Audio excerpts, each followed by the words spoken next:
നീലാംബരി രചന നീലാംബരി അവതരണം ഷാഹുൽ മലയിൽ editing Faisal C എന്ന് ഊഞ്ഞേരി. ഭദ്രയും തുളസിയും വളഞ്ഞിട്ട് ആക്രമിക്കുകയാണ് നീലാംബരിയെ കണ്ടിട്ടും മതിയാത്ത പോലെ ഇരുവർക്കും തോന്നി. കഴിഞ്ഞ ദിവസമാണ് ഇവിടുന്ന് പോയത്. വിവാഹം കഴിഞ്ഞെന്നുള്ളതൊക്കെ കിരൺ വിളിച്ച് പറഞ്ഞതിന് ശേഷം ഫോൺ വഴി നീലാംബരിയോട് സംസാരിക്കാൻ ശ്രമിച്ചതുമാണ്. വിവാഹത്തിന് പങ്കെടുക്കാൻ കഴിഞ്ഞില്ലെന്നുള്ളത് ഭദ്രയെ ബാധിച്ച കാര്യമേ ആയിരുന്നില്ലെന്ന് മാത്രമല്ല, ഭദ്രയ്ക്ക് ഇതിലും വലിയ സന്തോഷം വേറില്ലെന്ന് വേണം പറയാൻ. വിവാഹം കഴിഞ്ഞ് വീട്ടിൽ വരുന്ന പെൺമക്കൾക്ക് എന്നൊരു പുതുമയാണല്ലോ. തലേന്ന് വിവാഹം കഴിഞ്ഞ് പിറ്റേന്ന് വീട്ടിൽ വരുമ്പോൾ പോലും ആദ്യമായി കാണുന്ന പോലെ നോട്ടവും ഭാവവുമാണ് വീട്ടുകാരിൽ. ഭദ്രയുടെ കാലിൽ പതിയെ തടവി അവൾ ആ തോളിലേക്ക് ചാഞ്ഞു. തുളസി ഓടി അടുക്കളയിലേക്ക് പോയി. തിരികെ വരുമ്പോൾ ചോറും കറികളും വിളമ്പിയ ഒരു പാത്രവും കയ്യിൽ കരുതിയിരുന്നു. കുഞ്ഞെ, ഇനി നല്ലോണം ആഹാരമൊക്കെ കഴിക്കണം. നേരത്തിന് കഴിക്കാതെയുള്ള മോളുടെ സ്വഭാവമൊക്കെ മാറ്റണം കേട്ടോ. അയ്യേ, ഈ തുളസി കുട്ടി എന്തൊക്കെയാണ് വിളിച്ചു പറയുന്നത്? വിവാഹം ഭക്ഷണം തമ്മിൽ എന്താ ബന്ധമുള്ളേ? നീലാംബരി തുളസിയെ കളിയാക്കി. അതൊക്കെയുണ്ട്. ശരീരമൊക്കെ നല്ലോണം സൂക്ഷിക്കണം. അല്ലെങ്കിലും പട്ടണത്തിൽ പോയി കുട്ടി ആ കോലം കേട്ടു. നോക്ക്, മുടിയൊക്കെ അപ്പടി ചെമ്പനിറത്തിലായിരിക്കുന്നത്. കാച്ചേണ്ട തേക്കാറില്ല അല്ലേ? ആണരുത്തം കൂടെയുള്ളതാ. ഈ കുട്ടിക്ക് ഒന്നും അറിയില്ല. ഏതായാലും കുറച്ചു ദിവസം നിന്നിട്ട് പോയാൽ മതി. തുളസി ഒന്ന് മെനയാക്കി എടുക്കുന്നതിനൊരു സുന്ദരി കുട്ടിയെ. അയ്യോ വേണ്ട, കുറച്ചു ദിവസം ഒന്നും ഇവിടെ നിൽക്കണ്ട. കുട്ടി തിരികെ പോയിക്കോ. ഇനി മോളുടെ നാടും വീടൊക്കെ അവിടെയാ. ഇടയ്ക്കിടയ്ക്കുള്ള വരവൊന്നും ഇനി വേണ്ട കേട്ടോ. എനിക്ക് കുട്ടിയെ കാണാൻ തോന്നുമ്പോൾ ഞാൻ പറയാം. അല്ലാണ്ടുള്ള വരവൊന്നും വേണ്ട. മനസ്സിലായ കുട്ടിക്ക്? ഭദ്ര തുളസിയുടെ വാക്കുകളെ പാടെ നിരസിച്ചുകൊണ്ട് നീലാംബരിയെ ഉപദേശിച്ചു. എന്റെ ദൈവമേ, ഒന്ന് കെട്ടിയാൽ ഇതാണ് അവസ്ഥ. നിങ്ങളൊക്കെ ഏത് യുവത്തിലാ ജീവിക്കുന്നത്? പണ്ടത്തെ കാലമൊന്നല്ല ഇപ്പോ. ഇപ്പൊ എല്ലാ പെൺകുട്ടികളും മാരേജ് കഴിഞ്ഞാലും സ്വന്തം വീട്ടിലാ കൂടുതൽ നിൽക്കാറുള്ളത്. അതറിയോ? അതൊക്കെ കെട്ടിയവന്മാര് നാട്ടിലില്ലാത്തവരാ സ്വന്തം വീട്ടിൽ നിൽക്കാറുള്ളത്. അല്ലാണ്ട് കെട്ടിയതിനുള്ളപ്പോൾ ആരും ഇങ്ങും പോവാറില്ല. കുട്ടിക്ക് ഒന്നും അറിയില്ല. ഈ ചോറ് കഴിച്ചിട്ട് തുളസിയുടെ കൂടെ വാ. തുളസി മാറുകണ്ണം ചാടി ഭദ്രക്കൊപ്പം കൂടി. പാത്രത്തിലെ ചോറും അച്ചാറും പുളിശ്ശേരിയും തോരനും പപ്പടവും ആദ്യമായിട്ട് കഴിക്കും പോലെ തോന്നി നീലാംബരിക്ക്. ആ കാഴ്ചയെ നോക്കി ഭദ്ര അവൾക്കടുത്തേക്ക് ചേർന്നിരുന്നു. പറമോളെ, ഉണ്ണിക്കുട്ടി എന്തേ വരാത്തേ? ഒരേ ചോദ്യം പലകുറി ആവർത്തിച്ചു ഭദ്ര. പെൺമക്കളുടെ അമ്മമാർക്ക് ഈ ചോദ്യം പതിവാണല്ലോ. ഞാൻ പറഞ്ഞില്ലേ അമ്മ, ഞാൻ ആലപ്പുഴയിൽ നിന്നാണ് വരുന്നതെന്ന്. കിരണായിട്ട് അറേഞ്ച് ചെയ്ത ഫംഗ്ഷനൊക്കെ കഴിഞ്ഞ് ഞങ്ങൾ അവിടെ റിസോർട്ടിലാണ് തങ്ങിയത്. ഉണ്ണിയാണ് അത്യാവശ്യമായിട്ട് ഓഫീസിൽ പോകേണ്ട ആവശ്യമുണ്ടായിരുന്നു. അല്ലാതെ കെട്ടിയവൻ ആദ്യ ദിവസം തന്നെ തെറ്റിപ്പിരിഞ്ഞൊന്നും പറയാൻ പറ്റില്ലല്ലോ. എന്നാൽ ഈ നിമിഷം തറവാട്ടിൽ നിന്ന് അമ്മയും തുളസിയും തന്നെ അടിച്ചിറക്കും. ഉണ്ണിക്കുട്ടൻ വരുമോ മോളെ കൂട്ടിക്കൊണ്ടുപോവാൻ? കയ്യിലെടുത്ത് ഉരുള വായിൽ വെക്കാതെ ഒരു നിമിഷം അവൾ പകച്ചിരുന്നു. ശേഷം എന്തോർത്ത് പോലെ അവൾ പറഞ്ഞു, അറിയില്ല, ഞാൻ എന്തായാലും നാളെ കഴിഞ്ഞ് തിരികെ പോകും. മോളെ മോള് ഇന്നലെ രാത്രി അല്ല, ഉറക്കൊക്കെ ശരിയായ കുട്ടിയുടെ? ദുരുദ്ദേശമൊന്നും കാണില്ല. പാവം, ഒരമ്മയുടെ സംശയങ്ങൾ നോക്കണേ. ഇല്ല, ഒരു പോളെ കണ്ണടിച്ചില്ല. കുളിച്ച് കാവിൽ വിളക്ക് വെച്ച് മുത്തശ്ശിയുടെ അനുഗ്രഹം വാങ്ങി വേഗം പോയി കിടന്നുറങ്ങണം എനിക്ക്. ആ മറുപടി കേട്ട് തുളസിയും ഭദ്രയും മുഖത്തോട് മുഖം നോക്കി.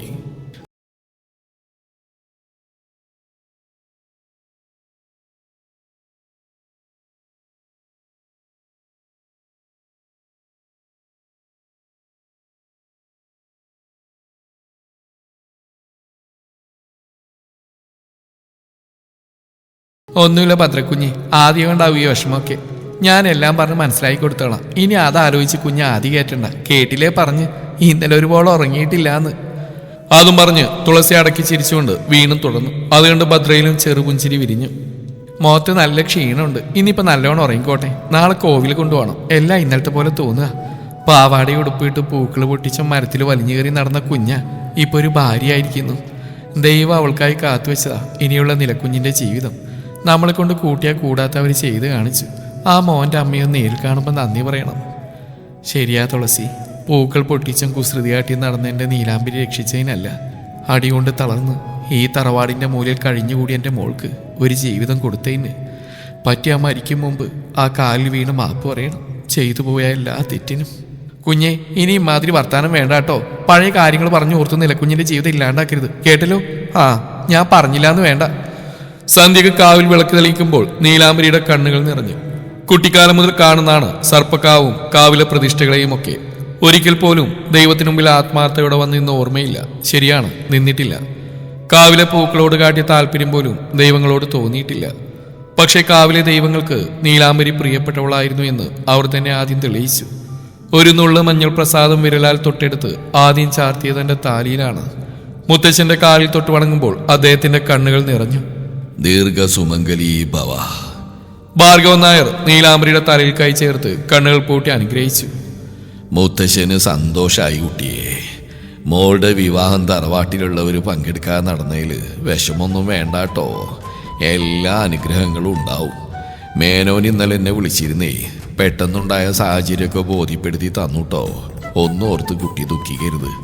ഇതിലും നല്ലൊരു സംബന്ധം നമുക്കിനി കിട്ടാനില്ല. അതും മോളുടെ കുടുംബം തന്നെയാ, കുടുംബക്കാരും. അത് പറയുമ്പോൾ അദ്ദേഹത്തിന്റെ മുഖം കുനിഞ്ഞു. നീലാംബരി ഒന്നും പറഞ്ഞില്ല. നേരെ പോയി മുത്തശ്ശിയുടെ കയ്യിൽ കൈ ചേർത്തിരുന്നവൾ. തീരെ ആവശ്യമായിരുന്നു മുത്തശ്ശി. മുത്തശ്ശി ഹോസ്പിറ്റലിൽ എന്നാ കൊണ്ടുപോകുന്നേ? 2 ദിവസം കഴിഞ്ഞിട്ട് കൊണ്ടുപോകും മോളെ. അവൾക്കിപ്പോൾ ചികിത്സയൊന്നും വേണ്ടെന്നാ പറയണേ. എങ്കിലും അങ്ങനെയല്ലാലോ, പറ്റണവനെ നോക്കാം. ചികിത്സ നോക്കിക്കോളാന്ന് ഇന്നലെ കൂടി മേനോ നിർബന്ധിച്ച് പറഞ്ഞ കാര്യ. അനുസരിക്കാണ്ട് നിവൃത്തിയില്ല. ഒരു ദിവസം കൂടി കാവ്യയുടെ വീട്ടിൽ തങ്ങണമെന്ന് കരുതിയതാണ്. പിന്നീട് ആ തീരുമാനം മാറ്റി കിരണും ശ്രീയും കാവ്യയും മാൻഷനിലേക്ക് പോകാൻ തീരുമാനിച്ചു. കിരൺ ബെഡ്റൂമിലേക്ക് കടന്നു. കാവ്യ ഒന്ന് ഞെട്ടി.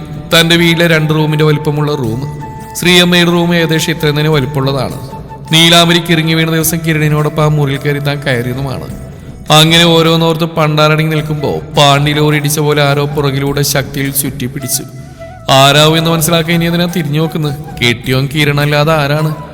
അത്രയും ചിന്തിച്ചതും കവളിൽ കിട്ടിയ അവന്റെ കീരിപ്പല്ലുകൊണ്ടുള്ള കടിയിൽ പെണ്ണിന്റെ കണ്ണ് രണ്ടും നിറഞ്ഞുപോയി. ഒരു കാറിലായിരുന്നു കാവ്യ. അയ്യോ, ഇനി അങ്ങനെയൊന്നും വിളിച്ചൂടാ. ഈ താലിയുടെ വിലെങ്കിലും താടി ദുഷ്ടേ. അയ്യോടാ, കരയാണോ? കണ്ണൊക്കെ നിറഞ്ഞില്ലടി മുത്തേ. തിരിച്ചു നിർത്തി കണ്ണിലേക്ക് നോക്കിയാണ് ചോദ്യം. പിന്നെ പട്ടിയെ പോലെ കടിച്ചു പൊറിച്ച കരയാണ്ട് ചിരിക്കണോ ദുഷ്ട? ഓ, മോൾക്ക് നൊന്തോ? സാറില്ല കേട്ടോ, ഇതൊരു ടെസ്റ്റ് ഡോസ്. കണ്ണുനീര് കുറച്ച് ശേഖരിച്ചു വെച്ച ചേട്ടനൊന്ന് കുളിച്ചിട്ട് വരട്ടെ. ശരിക്കുള്ള വേദന എന്താന്ന് മോൾ അറിയാൻ കിടക്കുന്നതേ ഉള്ളൂ. വല്ലാണ്ട് നീട്ടിയുള്ള മോളിലൂടെ കിരൺ പറഞ്ഞു നിർത്തുമ്പോൾ കാവ്യയുടെ ചൊടികളൊന്ന് വിടർന്നു. ഇപ്പോൾ ചെറിയൊരു നാണൊക്കെ വരുന്ന പോലെ. ആഹാ, മോൾക്ക് നാണൊക്കെ ഉണ്ടോ? ചേട്ടൻ ദേ പോയി താ വന്നു. കടികൊണ്ട കവിളിലൊന്ന് അമർത്തിമുത്തി അവൻ ഓടി വാഷ്റൂമിൽ കയറിയതും അത് നോക്കിയതിനു ശേഷം കാവ്യ തന്റെ പുതിയ ബെഡ്റൂം ചുറ്റിയടന്ന് കാണാൻ തുടങ്ങി.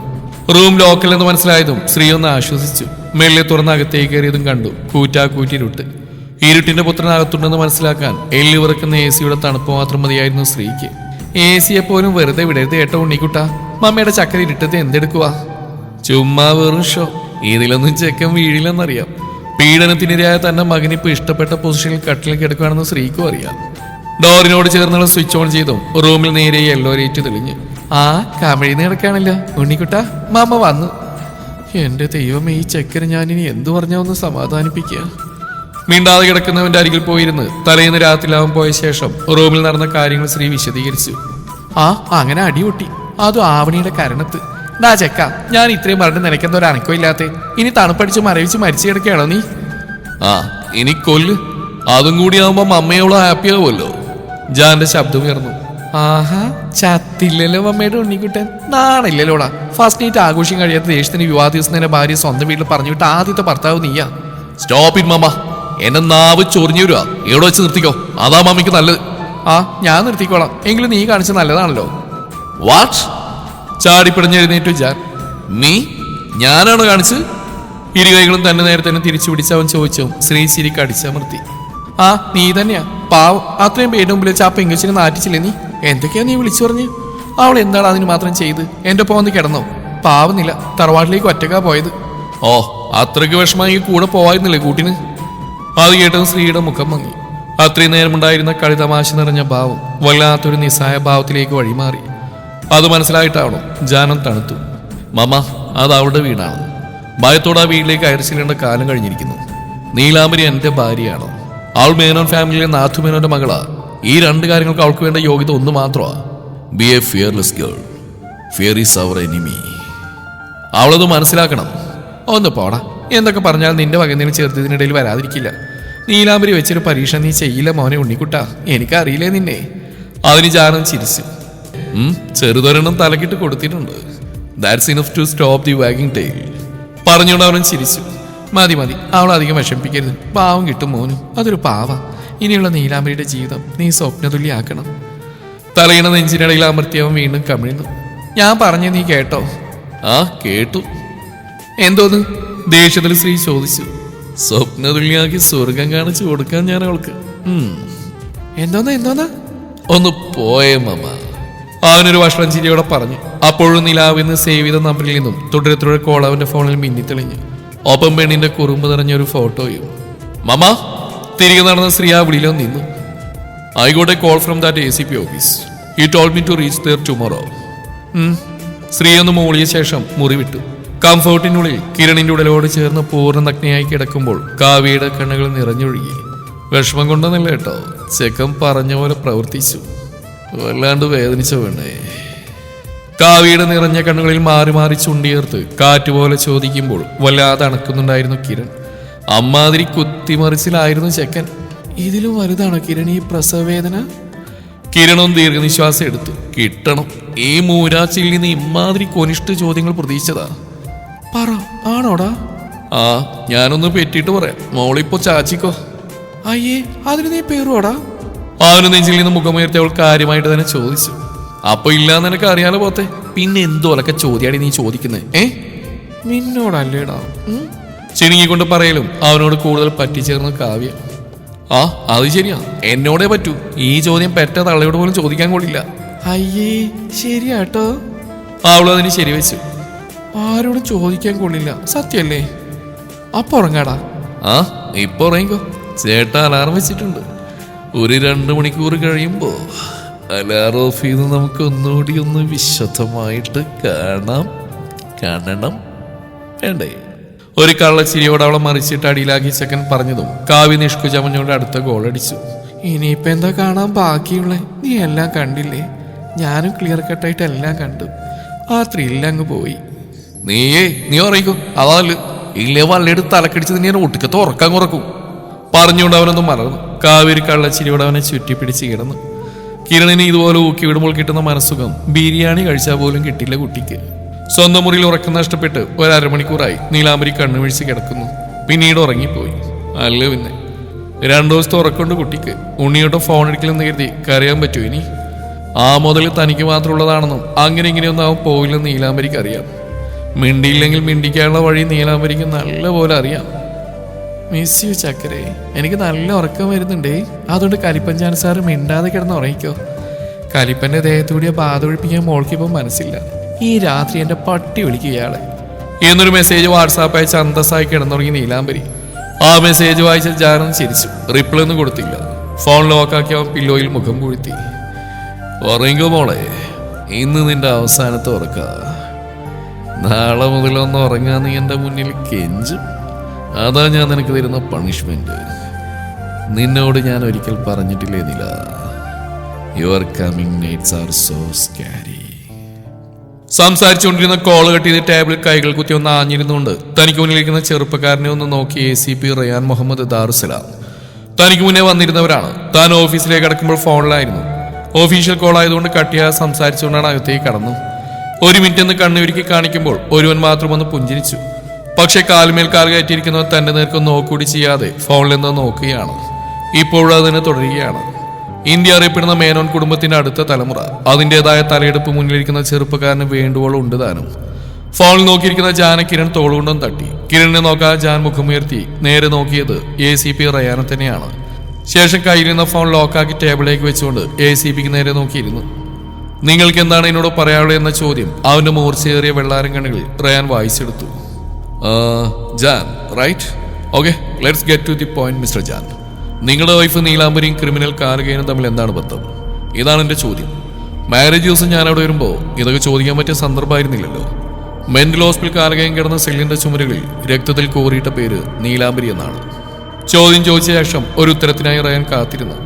അപ്പോഴും മറ്റൊരു ഭാവഭേദം കൂടാതെ ജാൻ നിമിഷങ്ങളോളം റയാനെ നോക്കിയിരുന്നു. മാരേജ് ദിവസം ACPയോട് സഹകരിച്ചോളാം എന്ന് കിരൺ കൊടുത്ത വാക്ക് ജാൻ ഓർത്തു. ജാൻ അന്വേഷിച്ചറിഞ്ഞ കാലിയുടെ വിവരങ്ങൾ കണക്കിലെടുത്ത് കൊച്ചിൻ CPI കാര്യങ്ങൾ ധരിപ്പിച്ച് കാലിക്ക് ട്രാപ്പ് ഒരുക്കിയത് കിരണാണ്. പക്ഷെ ഓൾറെഡി കാലിയുടെ കേസ് ഹാൻഡിൽ ചെയ്യുന്ന ACP റയാന് ആ ഇൻഫർമേഷൻ പാസ് ചെയ്ത് കൊച്ചിൻ CPI ഓഫീസിൽ നിന്ന് തന്നെയാണ്. അതുകൊണ്ട് തന്നെയാണ് കാലി അധികം കൈവെക്കാൻ ജാനെ കിരൺ അനുവദിക്കാതിരുന്നു. പക്ഷെ കാലി ചെയ്ത കുറ്റങ്ങൾക്ക് താനും തന്റെ ഭാര്യയും മറുപടി പറയേണ്ട ആവശ്യമില്ലെന്ന് ജാൻ ഓർത്തു. മിസ്റ്റർ ജാൻ, റയാൻ സംശയഭാവത്തിൽ ജാൻ എന്ന് വിളിച്ചു. Yes mister ACP. നിങ്ങൾ ചോദിച്ച ചോദ്യത്തിന് മറുപടി നൽകേണ്ടത് ഞാനോ എൻ്റെ വൈഫോ അല്ല, നിങ്ങൾ പറഞ്ഞ ക്രിമിനലാ. നിങ്ങൾ ചോദിച്ച ചോദ്യം എന്നോടല്ല, അവനോടാ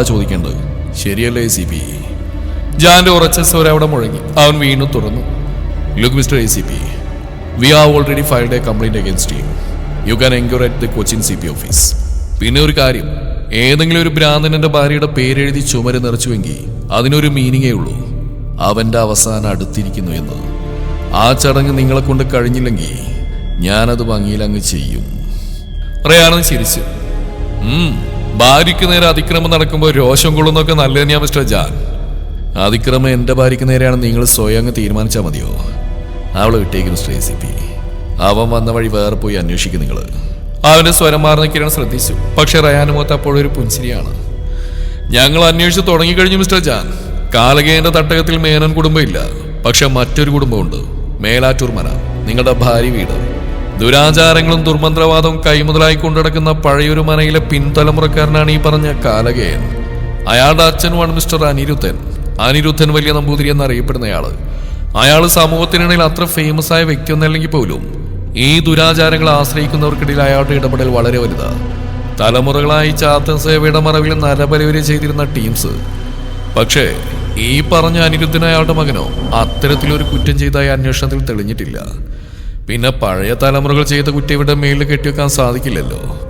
നീലാംബരിയുടെ, അതായത് നിങ്ങളുടെ ഭാര്യയുടെ തറവാടയിൽ കാലകേന്റെ അപ്പന് ബന്ധമുള്ളതായിട്ട് അറിയാൻ കഴിഞ്ഞു.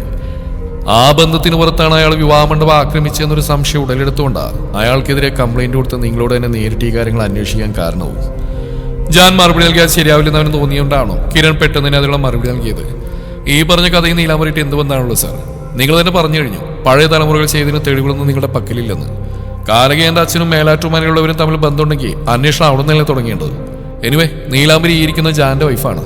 ആൾ വിട്ടേക്ക് സാർ. കാലി ഒരു സൈക്കോപാത്താ. പെൺകുട്ടികളെ അയാൾ മറ്റൊരു കണ്ണിൽ മാത്രമേ കാണാറുള്ളൂ. ഒരു സൈക്കോ എഴുതി പിടിപ്പിച്ച പേരിന് പുറകെ പോവാതെ അയാൾ ചെയ്ത കൊലക്കുറ്റത്തിനുള്ള ശിക്ഷ സാർ വാങ്ങിക്കൊടുക്കാൻ നോക്ക്. കിരൺ അവസാന വാചകം പോലെ കാര്യങ്ങൾ പറഞ്ഞ് അവസാനിപ്പിച്ചു. Yes, she is my wife. Get rid of her and move forward with the investigation. I will not allow any kind of inquiry about her, and no policeman will enter the Menon family demanding to see her. Jan ഉറപ്പോടെ പറയുമ്പോൾ Ryan അവരോട് ഉത്തരവൊന്നും പറയാൻ അവശേഷിച്ചിരുന്നില്ല. താനൊരു ACP ആണ്. ആ ഒരു പരിഗണന പോലും മുന്നിൽ നെഞ്ചു വിരിച്ചിരിക്കുന്നവൻ തനിക്ക് തരുന്നില്ല. ചെറിയ രീതിയിലുള്ള വാഗ്വാദങ്ങൾക്ക് ശേഷം ACP റയാൻ അടിയറവ് പറയുമ്പോൾ മുന്നിലിരിക്കുന്നവർ തന്നിൽ നിന്ന് എന്തൊക്കെയോ മറക്കുന്നുണ്ടെന്ന് അയാൾക്ക് മനസ്സിലായി കഴിഞ്ഞിരുന്നു. മിസ്റ്റർ ജാൻ, മാനസിക രോഗിയായ ഒരാൾ കൊലപാതകം ചെയ്ത based on the Indian penal code IPC section 84 പ്രകാരം കുറ്റകൃത്യം നടക്കുന്ന സമയത്ത് ഒരു വ്യക്തിക്ക് അവരുടെ പ്രവൃത്തികൾ മനസ്സിലാക്കാൻ കഴിയുന്നില്ലെങ്കിലോ മാനസിക വൈകല്യം കാരണം അവർ തെറ്റുകാരാണെന്ന് കണ്ടെത്തിയാലോ ഭ്രാന്തിന്റെ പേരിൽ അവർ കുറ്റക്കാരനെന്ന് തെളിഞ്ഞേക്കാം. So the court may not convict him. Then I myself will be this court and the judge who will punish him. അത്രയും പറഞ്ഞുകൊണ്ട് ഓഫീസ് വിട്ടിറങ്ങിപ്പോകുന്ന ജാനെ റയാൻ നോക്കിയിരുന്നു പോയി. മിസ്റ്റർ ജാൻ, നീലാംബരി ആരാണ് എന്താണെന്ന് ഒരുപക്ഷെ നിങ്ങളെക്കാൾ ഒരുപാട് മുന്നേ മനസ്സിലാക്കിയവനാ ഈ റയാൻ മുഹമ്മദ് ദാറുസലാം. ആ ഒറ്റ കാരണം കൊണ്ട് മാത്രം ഞാൻ നിങ്ങളോട് തർക്കിക്കാൻ നിൽക്കുന്നില്ല. മനസ്സിലായി ഓർത്തുകൊണ്ട് അയാൾ പുഞ്ചിരിച്ചു. വൈകുന്നേരം കുളി കഴിഞ്ഞ് ക്ഷേത്രത്തിൽ പോകാനായി വേഗം തന്നെ റെഡിയായി നീലാംബരി. സ്വർണ്ണ കസവ് സാരി ഭംഗിയിൽ ഞൊറിഞ്ഞെടുത്ത് താലിമാല പുറത്തേക്ക് എടുത്തിട്ട് ഈറമുടി കുളിപ്പിന്നൽ കെട്ടി നെറുകയിൽ സിന്ദൂരം തൊടാനായി ചെപ്പിലേക്ക് നോക്കിയ നിമിഷം അവളിൽ വല്ലാത്തൊരാനന്ദമുണ്ടായി. ജീവിതത്തിൽ ഒരിക്കൽ പോലും സ്വപ്നം കണ്ടിട്ട് കൂടിയില്ലാത്ത ഈ നിമിഷങ്ങൾ അത്രമേൽ ആസ്വദിക്കുമ്പോൾ ജാന്റെ ചെറു പരിഭവമൊന്നും അവളെ ബാധിച്ചതേയില്ല. അത്ര ചെറിയ കാര്യത്തിന് ദുഃഖിച്ചിരിക്കാനോ കണ്ണീർ പൊഴിക്കാനോ അവൾക്ക് മനസ്സിലായിരുന്നു എന്ന് വേണം പറയാൻ. വേദന തിന്ന് ജീവിച്ച നീലാംബരിക്ക് അതൊക്കെ വെറും നിസ്സാരം. തുളസി നീലാംബരി ക്ഷേത്രത്തിലേക്ക് നടന്നു. ശിവക്ഷേത്ര ദർശനം കഴിഞ്ഞുടൻ അടുത്തുള്ള ഭദ്രകാളി ക്ഷേത്രത്തിലേക്കാണ് അവർ പോയത്. ദീപാരാധന സമയമായതുകൊണ്ട് നല്ല തിരക്കുണ്ടായിരുന്നു ദേവീക്ഷേത്രത്തിൽ. പെട്ടെന്നാണ് അന്തരീക്ഷം മാറിമറിഞ്ഞത്. തുള്ളിക്കൊരു കുടം കണക്കിയെന്നൊക്കെ കേട്ടിട്ടേ ഉള്ളൂ. അത്ര തന്നെ മഴയും കാറ്റും കൊള്ളിയാനും ഇടിയും. കുടയെടുക്കാതെ ഇറങ്ങി തിരിച്ച നിമിഷത്തിൽ ഇരുവരും പഴിച്ചുപോയി. കുഞ്ഞെ, നമുക്ക് മഴ തോർന്നിട്ട് പോവാം. എന്തൊരു ഇടിയാ, തുലാവർഷം കൊണ്ടേ പോവൂ. തുളസി പറയുമ്പോൾ കാഴ്ച മറയുന്ന മഴയിലേക്ക് അവൾ ഉറ്റുനോക്കി. വാലറ്റിൽ കരുതിയ ഫോൺ കയ്യിലെടുത്ത് അവൾ സമയം നോക്കി. 8 മണി ആവാറായി. ഭദ്രയെ വിളിച്ച് മഴ കാരണമാണ് അവൾ വൈകുന്നതെന്ന് അറിയിച്ചു. ദീപാരാധന കഴിയോളം കാത്ത എല്ലാവരും മഴയിൽ കുടുങ്ങി ക്ഷേത്രത്തിൽ തന്നെ അഭയം പ്രാപിച്ചു. ക്ഷേത്ര പരിസരം വൃത്തിയാക്കാനും പൂമാല കെട്ടാനും ഒക്കെ നിൽക്കുന്ന പ്രായമുള്ളൊരമ്മ വാഴയിലെ ചീന്തൽ നിവേദ്യ പായസം എല്ലാവർക്കും കൊടുത്തു. ഇടിയുടെ ആക്കം കുറഞ്ഞവും ശക്തി അല്പം കുറഞ്ഞ മഴയിലേക്ക് എല്ലാവരും ഇറങ്ങി വേഗത്തിൽ നടന്നു. 10 മിനിറ്റ് നടന്നാൽ മതി തറവാടെത്താൻ. പടിപ്പുര കടന്നു വലിയൊരു ഇടിയോടെ മഴ വീണ്ടും കനത്തു. ഉമ്മറത്തേക്ക് ഓടിക്കയറാൻ തുടങ്ങിയ നീലാംബരിയെ തുളസി വലിച്ചെടുത്ത് അടുക്കള വശത്തേക്ക് കൊണ്ടുപോയി. ഉമ്മറത്ത് ഈ സമയം ആർക്കും ഉണ്ടാവുമെന്ന് തുളസിക്കറിയാം. മഴ നനഞ്ഞ് ഈ കോലത്തിൽ നിൽക്കുന്ന നീലാംബരിയെ അവിടേക്ക് കൂട്ടിക്കൊണ്ടുപോയാൽ കാമഭ്രാന്ത് മൂത്ത പന്നികൾക്ക് ചിലപ്പോൾ പലതും തോന്നും. വലിയ കുളിമുറിയിലേക്ക് അവളെ കയറ്റി നിർത്തി തുളസി പറഞ്ഞു. കുഞ്ഞെ ഇവിടെ നിൽക്ക്, ഞാൻ ഈ നനഞ്ഞൊക്കെ ഒന്ന് മാറ്റി കുഞ്ഞിനെ ഉടുക്കാളം കൊണ്ട് വേഗം വന്നേക്കാം. അവൾ തലയാട്ടി സമ്മതിക്കുന്നതിനൊപ്പം കയ്യിലിരുന്ന വാലറ്റ് തുളസിയെ ഏൽപ്പിച്ച് വേഗം തന്നെ കുളിമുറിൽ കയറി വാതിലടച്ച് കുറ്റിയിട്ടു. തുടരും ഈ കഥയുടെ ബാക്കി ഭാഗം നാളെ ഇതേ സമയം.